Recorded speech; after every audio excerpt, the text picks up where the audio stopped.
नमस्कार रसिक श्रोते हो, शब्दनिशा मराठी ऑडिओमध्ये तुमचं मनापासून खूप स्वागत. मी घेऊन आले तुमच्यासाठी पांघरूण कथेचा पुढील भाग, म्हणजेच पांघरूण भाग 21. तुम्ही कथा ऐकायला उत्सुक असालच याची मला खात्री आहे, कारण तुम्ही कथेला प्रतिसादही इतका छान देत आहात. तुम्हाला कथा आवडत आहे म्हणून मी लवकरात लवकर सगळे भाग टाकण्याचा प्रयत्न नक्की करेन. आता आपण कथा सुरुवात करूया. त्याला थांबताना पाहून आईसाहेब गौरीकडे पाहून कुचक हसल्या. यमुना, घराची सून लक्ष्मीच्या पावलाने आली आहे, त्यांचे स्वागत करा. शिवला थांबण्यास का सांगत आहात? आबा गरजले. अहो, तुम्ही ह्यात पडायचे नाही. हा माझा आणि माझ्या मुलाचा विषय आहे. आज त्याला आई आणि ही कुलाटीन यांपैकी एकाची निवड करावीच लागेल. त्याची निवड झाली करून की आम्ही त्याचे स्वागत नक्की करू. आईसाहेब अगदी ठसक्यात म्हणाल्या. बोलताना चेहऱ्यावरचे हावभाव त्यांचे बदलत होते. मनातला राग चेहऱ्यावर ओसांडून वाहत होता. आईसाहेब, माझा आधी ऐकून तर घ्या.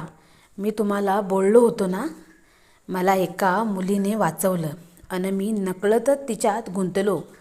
मला तिच्याशी लग्न करायचं आहे. तेव्हा तर तुम्ही म्हणाला होतात, तुम्हाला आवडली मुलगी तर आमचा नकार काय उपयोगाचा. तुमची आवड तीच आमची निवड. मग आता काय झाले आईसाहेब? मला वाचवणारी, मला नवं जीवदान देणारी आई हीच गौरी आहे. मी तिला आयुष्यभर जन्मभर साथ देईन असं वचन दिलं आहे. त्यामुळे मी तिची साथ कधीच सोडणार नाही. शिव आईसाहेबांच्या डोळ्यात डोळे घालून अन गौरीचा हात अजूनच घट्ट पकडत म्हणाला. शिव, आज चक्क तुम्ही या मुलीसाठी आईबरोबर वाद घालत आहात. आज तुम्हाला आईसाहेबांपेक्षा ही मुलगी जवळची वाटली. तेव्हा तुम्ही कोठे बोललात होतात की ही एक खालच्या जातीची मुलगी आहे. आपण कोठे अन ती कोठे याचा विचार करा जरा. शिव पायाखालच्या दगडाला तुडवत जायचे असते. त्याला डोक्यावर उचलून घ्यायचे कधीच नसते. उद्या त्यामुळे घाव आपल्यालाच होतात. अरे, आपण एका उच्चभ्रू समाजातले अन ती एका खालच्या समाजाची. तिची जागा आपल्या पायाची धूल ही चाटायची नाही आहे आणि तुम्ही चक्क तिला लग्न करून घेऊन आलात. शुद्धीत आहात ना तुम्ही? ह्या मुलीला मी कधीच माझ्या घरात प्रवेश देणार नाही. ही हीन मुलगी माझ्या घराची सून कदापि नाही. समजलं? आईसाहेब मनातला राग शब्दांतून क्षणाला ओकत होत्या. आईसाहेब, काय ही मुलगी लावला आहेत?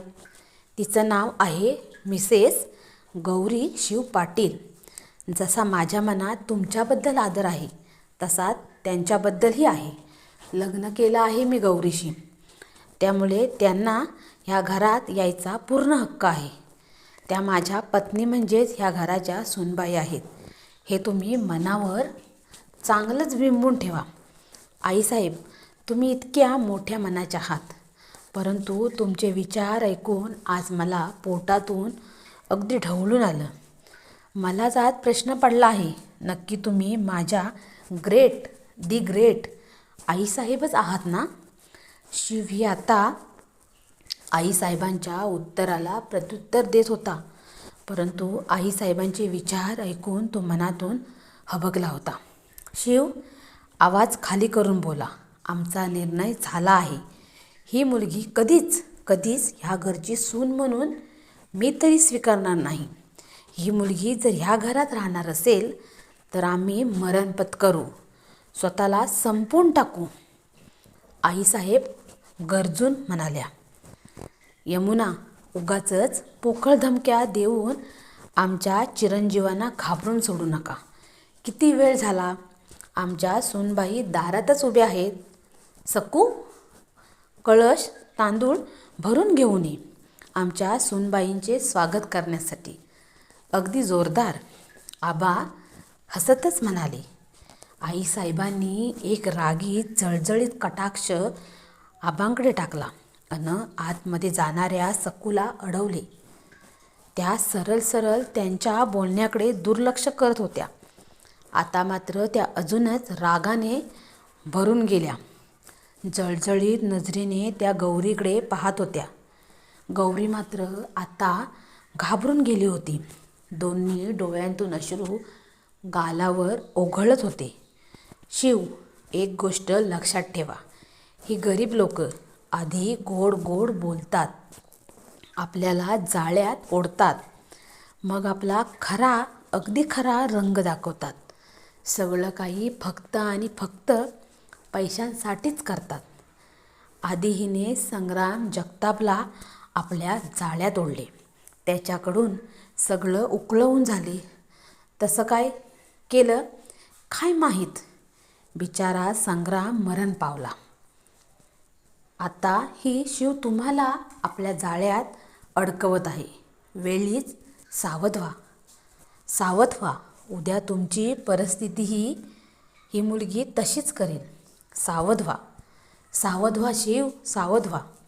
आईसाहेब कळवळून बोलत होत्या. शिव मात्र एकटक होऊन त्यांच्याकडे पाहत होता. आपल्या आईचे विचार ऐकून त्याला स्वतःचीच कीव येत होती, कारण तो त्यांचा मुलगा होता ना. आजपर्यंत आईसाहेब अन आबा त्यांच्यासाठी आदर्श होता, अन आज त्यांचेच आदर्श त्याला चुकीचं सांगत होते.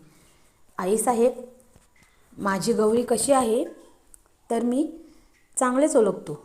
आधी तुम्ही सगळी सत्यता पडताळून पहा, मगच कोणावर काय आरोप करायचे ते ठरवा. राहिली गोष्ट संग्रामची, तर त्याने केलेल्या पापांची शिक्षा त्याने भोगली. तो जे काही करत होता ते तुमच्या उच्च जातीतील लोकांना पटत होते काय? त्याने जे केलं ते त्याच्या नशिबाने त्याला भोगावलं. कारण देवाच्या घरात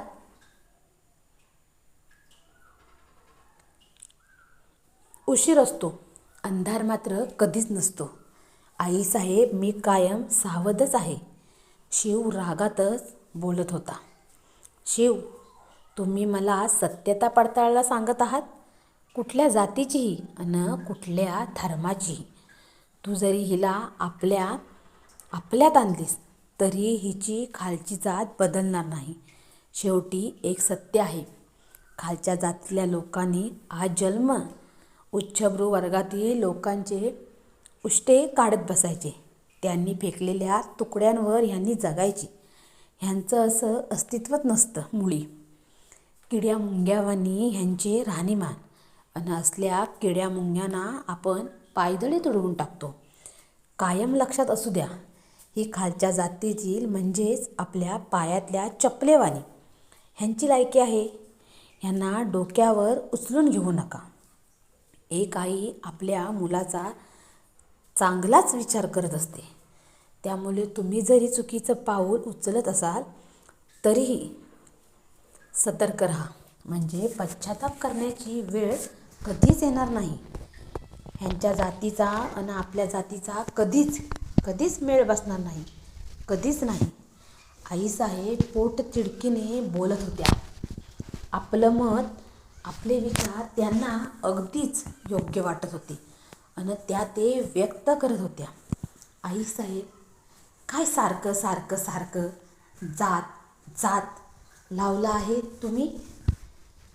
जे कधीच जात नाही ती जात असते. त्यामुळे तुम्ही जातीच्या आणि धर्माच्या विळख्यात अडकू नका. एकदा का जातीच्या सर्पाने आपल्याला विळखा घातला की तो आपल्याला दंश केल्याशिवाय कधीच सोडत नाही. अन त्याचे विष आपल्या संपूर्ण विचारांत पसरले की आपण त्या विचारांच्या अधीन होतो. आपल्या डोळ्यांसमोर एक जातीचा चष्मा लावून राहतो आणि आपल्याला त्या पलीकडे अगदी काहीच दिसत नाही. आपल्या विचारांची आणि आचारांची मर्यादा जातीच्या कोशातच राहते. आपला उद्धार करायचा असेल तर आपल्याला वेळीच त्या कोशातून बाहेर पडायला हवे. आपले पंख पसरून झेपवायला हवे, नाहीतर आपलं अस्तित्व त्या पानावर वाढणाऱ्या अळीसारखं होईल. आपल्याला अळी नाही तर सुरवंट बनायचं आहे. शिव आता आपले विचार आईसाहेबांना पटवून देत होता. गौरी मात्र त्याच्याकडे नुसती एकटक पाहत होती, कारण तो तिच्यासाठी हर एक बाजूने आईसाहेबांना समजावत होता. शिव, समाजात वावरताना असलं ज्ञान काहीच उपयोगाचं नाही. तुमची खरी ओळख तुमच्या जाती आणि धर्मावरूनच घडते. तुम्हाला तुमच्या जातीवरूनच मानसन्मान मिळतो. आईसाहेब ठसक्यात म्हणाल्या. नाही आईसाहेब, तुमचं म्हणणं अगदी साफ चुकीचं आहे. कारण आपली ओळख ही आपल्या कर्तृत्वाच्या कामगिरीने ठरवत असते. जातीवरून ना आपली ओळख ठरत, ना आपलं कधीच अस्तित्व ठरत. आईसाहेब, तुम्ही फक्त आणि फक्त जातीचंच गुणगान गात आहात. तर मला सांगा, जेव्हा सिरियस रुग्ण असताना जेव्हा तुम्ही हॉस्पिटलला जाता, तेव्हा तिथे असलेल्या डॉक्टरांना असं विचारत नाही ना, तुम्ही कोणत्या जातीचे आहात? माझी अमुक तमुक अमुक जात आहे, तर तुम्ही त्याच जातीचे असाल तर माझ्या माणसांवर उपचार करा. नाहीतर असं आपण विचारत नाही, कारण आपल्याला आपल्या रुग्णाची, आपल्या माणसाची काळजी जीवापाड असते. त्यावेळी आपल्यावर कोणत्याही जातीच्या डॉक्टरने उपचार केलेले चालतात. त्यावेळी आपल्याला तो डॉक्टर देवसमान वाटतो ना. मग आपण जात धर्म काहीच पाहत नाही. ट्रेन, विमान, बसने प्रवास करतानाही आपण जिथे जागा मिळेल तिथे बसतो. मग आपल्या शेजारी कोणीही का बसलेले असले तरीही चालते, कारण त्यावेळी आपल्याला कुठेतरी सीट मिळून बसायला मिळू दे असंच वाटतं. जर इकडे जातीवाद नडत नसेल तर घराची सून बघताना, पाहताना, ठरवताना, करताना आपली जात धर्म पारखून का बरं पाहावे? सांगा आईसाहेब. शिवने आपले विचार अगदी परखडपणे मांडले होते. त्यामुळे आईसाहेबांची बोलती अगदीच बंद झाली होती. त्यांच्या चेहऱ्यावरचे हावभाव झरझर बदलत होते. आता त्यांच्या चेहऱ्यावरचे हावभाव बघून त्यांचा निर्णय काय असेल याकडे सगळ्यांचेच कान लागले होते. थँक्यू. ह्या कथेचे हक्क लेखिकेकडे राखीव आहेत. ह्या कथेत मांडलेले सगळेच भाव सामाजिकदृष्ट्या मांडलेले आहेत. लेखिकेचं वैयक्तिक जरी मत असलं तरी